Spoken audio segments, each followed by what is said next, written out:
Hello? Is it good? No? Okay. Ukraine, it needs funding. It needs funding fast in second quarter of next year. We are here to make a decision. The best decision in our opinion would be reparation loans. And we need a decision this year, December. Of course, we are ready to discuss all the options, but we urge to find the agreement on reparation loans. Also, we would like to thank Commission for the 19th package of the sanctions against Russia, but we would urge them to move forward with 20th package and also include Belarus to treat them equally. They are making hybrid attacks against Lithuania. They use instrumentalized smuggling against Lithuania, and we suffer financial losses, reputational losses, logistical challenges when we need to close airports. We urge to see them in the same way we see Russia. Minister, there's two new options on the table when it comes to supporting Ukraine financially. Have you already been briefed on what they entail? We're ready to discuss them, but as I mentioned, the best option would be reparation loans, and we urge to find the agreement on reparation loans. Do you think the Commission in Germany went too far, too fast, without consulting the rest, particularly Belgium, and hence we are now here today where we have to discuss alternatives to the reparation loan? Not necessarily. We see how it goes today. Minister, has the recent corruption scandal in Ukraine shaken the EU's confidence when it comes to giving Ukraine financial assistance and the reparations loan? Maybe, but what other options do we have? Ukraine is our only option, and it's fighting not only for its own freedom and the right to choose the way they live, but also for the freedom of Europe as well. So despite the scandal, there are no other options. External intelligence of Russia, yesterday they published statement with threat against Belgium to prevent of adoption decision on reparation law. Do you feel some pressure from Russia, some threat, some kind of these measures? And what do you think about this? We feel the pressure and threat from Russia for 35 years. So, is that, are you saying they finally feel what you feel and you therefore have a lack of sympathy? No lack of sympathy, but that's how Russia acts, and we should already be used to the way of their communication and what they do. And one bit of a nerd question. Energy taxation is also on the agenda today. Do you think that this needs a serious political reset? Are you invested in this at all? Political reset. That's a good question. It should be an option. We should consider that. Minister, you mentioned sanctions on Belarus. Any sanctions in particular that you would like to see imposed? We would like to see them in the same way we see Russia, to treat them equally. Since both countries participate in aggression against Western democracies, they act in Ukraine, but they act against all Western democracies. Thank you very much. Thank you.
Goedemorgen.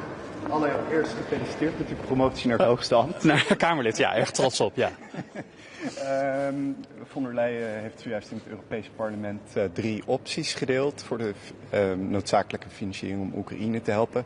Is het ook al bij u gedeeld of ben ik nu iets te snel wellicht? Ja, want we zouden het inderdaad... het staat hier op de agenda, dus we gaan het bespreken. Maar echt het voorstel van de commissie, daar moeten we nog even op wachten. Okay. Een van die opties is om de beroemde headroom te gebruiken en ook weer geld te gaan halen op de kapitaalmarkten. Mij is nog niet helemaal duidelijk of dat dan subsidies zijn of leningen voor leningen. Ik ben wel benieuwd hoe u naar die optie kijkt. Nou, ons standpunt is vrij helder op dit punt, dus die hoef ik niet te herhalen. Maar het belangrijkste is dat we Oekraïne blijven steunen. Het land heeft echt financiering nodig, dat is ook in ons eigen veiligheidsbelang. En daarvoor ga ik hier ook knokken in de Raad. En links of rechtsom, daar moet geld heen. Dus dat kan via ofwel bilaterale leningen of giften, via de nationale begrotingen. Of we kijken naar die bevroren tegoeden. Maar nogmaals, links of rechtsom, Oekraïne heeft steun nodig, anders valt het om. Dat zijn de 2 opties wat u betreft dus? Ja. Gisteren was er nieuws over dat corruptieonderzoek. Sommige mensen zullen ook afvragen misschien van kan dat geld wel veilig ook naar Oekraïne? Hoe kijkt u daarnaar? Nou, ik snap die vraag. En de anticorruptie is natuurlijk ook een belangrijk onderwerp. Die hoort bij de steunverlening die wij hebben aan Oekraïne. Dus in elk steunpakket dat wij vormgeven is ook conditionaliteit. Namelijk dat we corruptie moeten bestrijden. De Oekraïnse regering moet dat doen. En dit toont eens te meer aan dat dat ook hoog op de agenda moet blijven staan. En ik verwacht ook dat de Oekraïnse regering dit ook hard gaat aanpakken. Zijn er nog extra maatregelen nodig? Conditionaliteit heb je in vele vormen. Nou, bij elk steunpakket zit dus conditionaliteit. Dit komt nu naar boven. Dit is zeer ernstig uiteraard. En ik verwacht ook dat de Oekraïnse regering dit aanpakt. Can we just get your analysis of the 3 options in English again? Let me just finish the Dutch media. Nog een ander onderwerp, want het gaat vandaag ook over goedkope pakketjes uit China. Dat raakt consumenten, Nederlandse bedrijven. Waarom is dat voor Nederland met de havens en Schiphol nou echt een belangrijk onderwerp? Nou, in Nederland, wat je ziet, er komen echt miljoenen en miljoenen pakketjes komen binnen. Daar kunnen we niet altijd allemaal controleren. Daar zit ook, moeten we ook eerlijk zijn, ook troep tussen. En we moeten daar grip op gaan krijgen met elkaar. Dus we spreken hier ook het voorstel om inderdaad de vrijstelling van wat goedkopere pakketjes, om die eraf te halen, zodat we het ook kunnen gaan belasten. Er zal ook de commissie weer met voorstellen gaan komen en Nederland kan het ook steunen. Ja, u bent minister van Financiën. Veel van de pakketjes komen dus binnen via Nederland. Wat gaat dat betekenen voor onze schatkist? Nou, ik kijk er voornamelijk om vanuit veiligheidsoogpunt. Er komt natuurlijk veel binnen waar we geen controle op hebben. Dus dat is het belangrijkste, grip op die stromen. Daarnaast, als ik het belast, zal natuurlijk ook inkomsten tegenover staan. Maar die heb ik ook weer nodig om die douane te versterken. Om namelijk al die pakketjes te controleren. Ja, laatste vraag, geloof ik. Ik weet dat het bij de staatssecretaris ligt. Maar het versnellen van die uitvoering van dat plan, is Nederland daar klaar voor, ook in praktische zin? Kunnen we aan de slag? Ik ben daar optimistisch over. En ik ben ook met de omringende landen aan het kijken of we vooruitlopend hier op nationaal en bilateraal maatregelen kunnen doen. Maar dat moet ik nog in de ministerraad bespreken. Dus dat doe ik morgen. Wordt er vandaag wel een besluit genomen in de raad? Daar ga ik wel vanuit. Okay. En toch nog eventjes over die opties. De Belgische, niet variant, maar de reparatieleningen. Wordt er nog steeds volop druk gezet op België om daar toch mee akkoord te gaan? Nou, ik praat niet in termen van druk zetten op andere landen. We moeten in goed overleg zijn om alle bezwaren en zorgen die alle lidstaten hebben, om daar goed naar te luisteren en daar een oplossing voor te zoeken. En we zitten echt midden in dat proces nog. Maar Rusland heeft ook weer België gedreigd met tegenmaatregelen als dat gebeurt. Verandert dat niet de inhoud van de discussie in de Raad? Nou, Rusland bedreigt op heel veel manieren Europa. Laten we ons daar niet gek door maken. Het gaat hier om de zorg van de Belgen. Daar moeten we goed naar luisteren. Moeten we kijken hoe we dat daarmee om kunnen gaan. Nogmaals, in het belang dat we middelen kunnen vrijmaken om Oekraïne te steunen, die dagelijks onder vuur ligt van hetzelfde Rusland. Okay. So, the three options that are on the table. Which one would you prefer, and do you think that the Commission went too far too fast in pushing for the reparation loan without considering other options? Well, first of all, it's very important that Ukraine keeps having support from Europe. It's under daily attack from Russia, and it's in our own security interest that we keep supporting Ukraine. And that can be through bilateral loans or grants, or through looking at the frozen assets, and we're discussing that here. But which one would you prefer? I mean, you have a strong voice when it comes to fiscal matters. Mm-hmm. Well, first of all, I think it's important that we keep supporting Ukraine. So that's what I'm fighting for here, that we have to keep the money going through Ukraine so it can stay afloat, the economy, and also their military in order to fight the aggression that Russia is putting on Ukraine. And for me, we're willing to support Ukraine through bilateral or through the frozen assets. You were already asked about this, but the corruption, the Kalashnikov case, I mean, does this at all shake your confidence in the ability or in your willingness to give money to Ukraine? Listen, fighting corruption is a continuous effort that Ukraine has to do, and I'm keep having this dialogue with them as well, that they have to fight corruption, and it's also part of the conditionality we put on packages we design for Ukraine. We are also meeting Stoltenberg this morning. There's been this debate whether Norway should take part in this reparation loan when they have the world's highest credit liability. Mm-hmm. So are you expecting or hoping that Stoltenberg will say that Norway will join the reparation loans or in any other matter support Ukraine? This is up to Norway. I know Norway is a partner in fighting injustice. They are also a partner in having international law to fight for international law. And whether they participate or not is up to Norway. But would it make a difference? Listen, we can use all the support in order to keep Ukraine afloat.